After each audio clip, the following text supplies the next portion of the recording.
well, amid all this wintry weariness, I thought we could, since it's New Year's, so I thought we'd talk about what's new, or rather, what new is. How we should look at newness. Well, first of all, New Year's is pretty arbitrary, right? What you call new is sometimes just arbitrary. Who says that it has to be January 1st or anything like that? Time itself is just our own little creation. So that's not really the point. Um, Also, new can be kind of negative in the sense of just flashy or, look at the latest new thing, and that's just a distraction. Um, and it can be, also just in terms of what's later than what came before, like New York. It's just the New York, from England. So we have to go a little deeper than those things. If we talk about, however, what's new in terms of practice, well, there are some very fascinating phrases from the Christian tradition. If you look at the New Testament, talking about the old self and the new self, put off the old self, put on the new self. I'm going to quote a couple of them here. One of them from Colossians, which says, just to put off the old self, the old person, with its deeds, our foolishness, and put on the new one, renewed. That's the word, renewed, renewed in knowledge, according to the image of the Creator. So renewed in knowledge, which is what we're trying to do. We have wisdom and true enlightenment. We're renewed. There's also a wonderful passage in Ephesians 4, which says, put off the old self, the old person, according to its previous conduct, which is, the old self corrupted, worn out by the deceitful desires. That's very Zen, very Buddhist. And be renewed in the spirit of your mind. So renew your mind, your Buddha mind, Christ consciousness, if you will. So it created in righteousness and holiness of truth, which could just as well be Buddhist as Christian. So there is an old and a new self in our practice that we can always be aware of. But if we really look at what that means to be renewed in the spirit of your mind, we're always living in the now. If we really wake up, everything is now. There's only now. There's only the present moment, and that's the new. But the new is the now, and the now is the new. And the interesting thing is, when you really wake up, there's only now. There's only the now. The all is now. In fact, one of you who's here this morning actually has that as an email address, right? There you go, Lynn. So all is now, and that's eternal. Eckhart Tolle speaks about the power of now. You have to just wake up. There's only now, and that now is everything. Eternal is beyond time, but it includes everything. So it's the absolute fullness of reality is the now when you really wake up to it. And that's what we actually mean by eternity. The ancient definition of eternity, according to Boethius, is it's the complete, simultaneous, perfect possession of infinite life. So it's simultaneous, it's total, it's perfect by being total and simultaneous, of limitless life. That life, which is what you wake up to. It's not just, static mind. It's energy. It's the total reality of reality. And that's the now, that's the eternal now. And that's what eternal life is just being totally awake to the totality of reality and life right now. and you can call it Christ, call it the Buddha.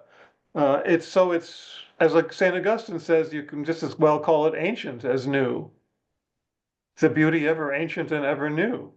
Because it's eternal and it's timeless. It's before all time, and so you can call it now or call it eternal, call it new or ancient, but it is that.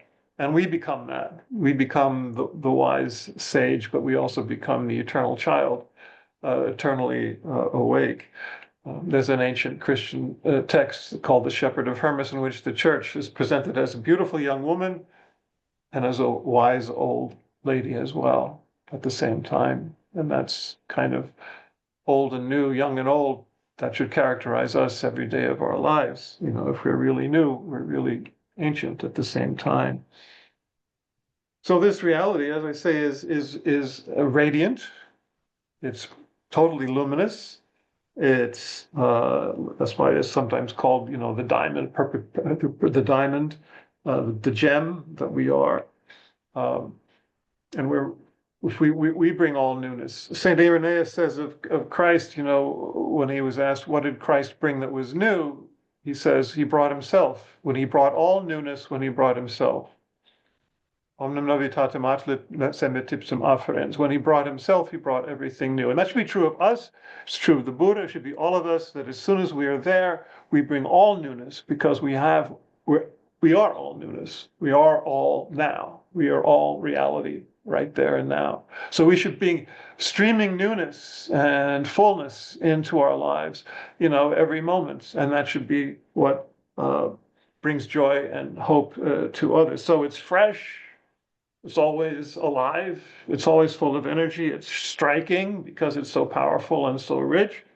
It's original in both senses of the word. It goes back to the origins because it's ever ancient, but it's original because it's always new and always unexpected and always uncalculated and incalculable.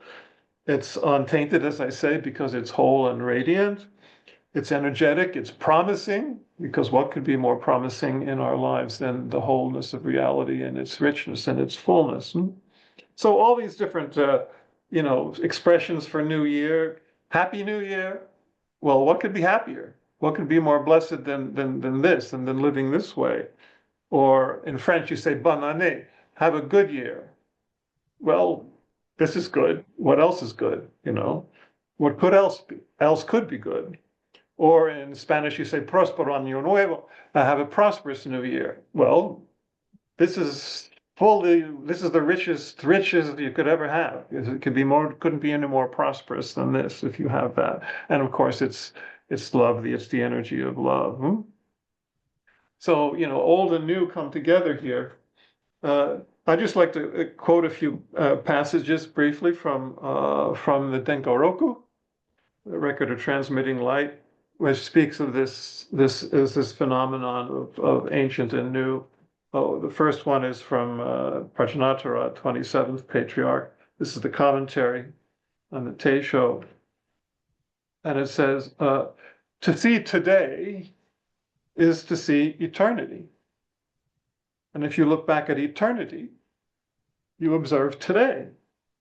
They are born with you, and we're born every moment, and they abide with me, and there is not a hair of separation.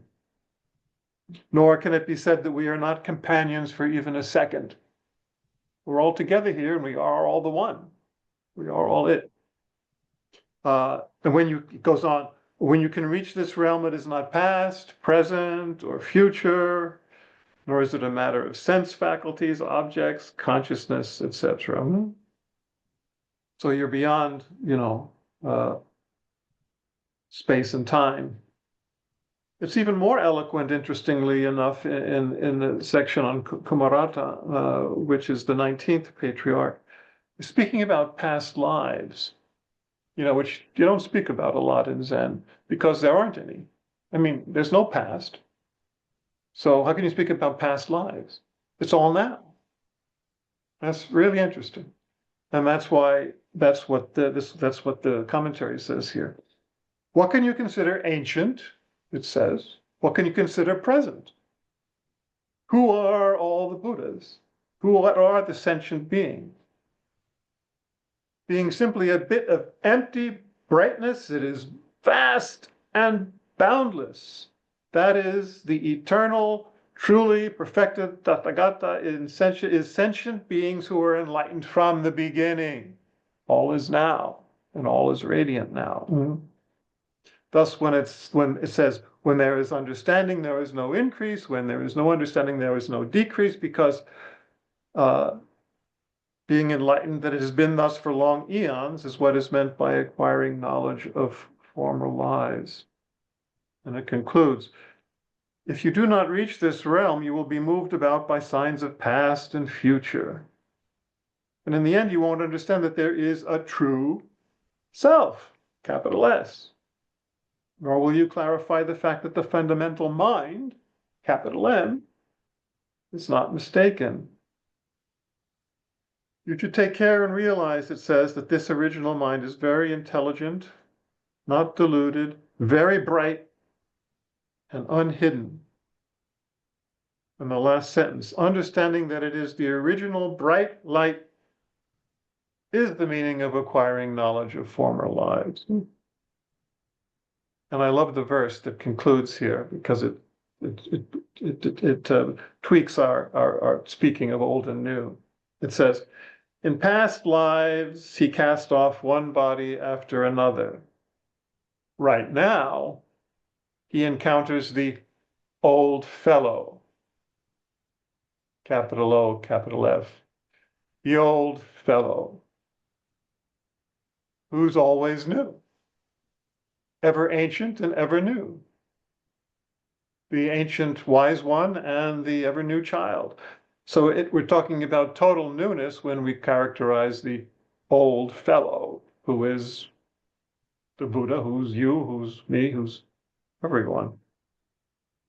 So be renewed. Renewed in your practice and in your understanding of the universe.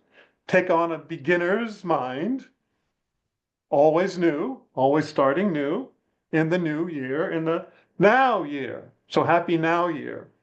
And just one final point that I found in Norman Fisher a couple days ago. Don't forget, if you're totally present, there's no fear. Let's face it, a lot of us are entering this year with a lot of fear. But you can't do that if you're now in the present, in the totality of reality, which is always bright and radiant and promising and joyful, loving. So stay present, because the fear always has to do with the past or the future, but there ain't any. So forget it. Just be present, because that's all there is right now. So happy now year, everybody.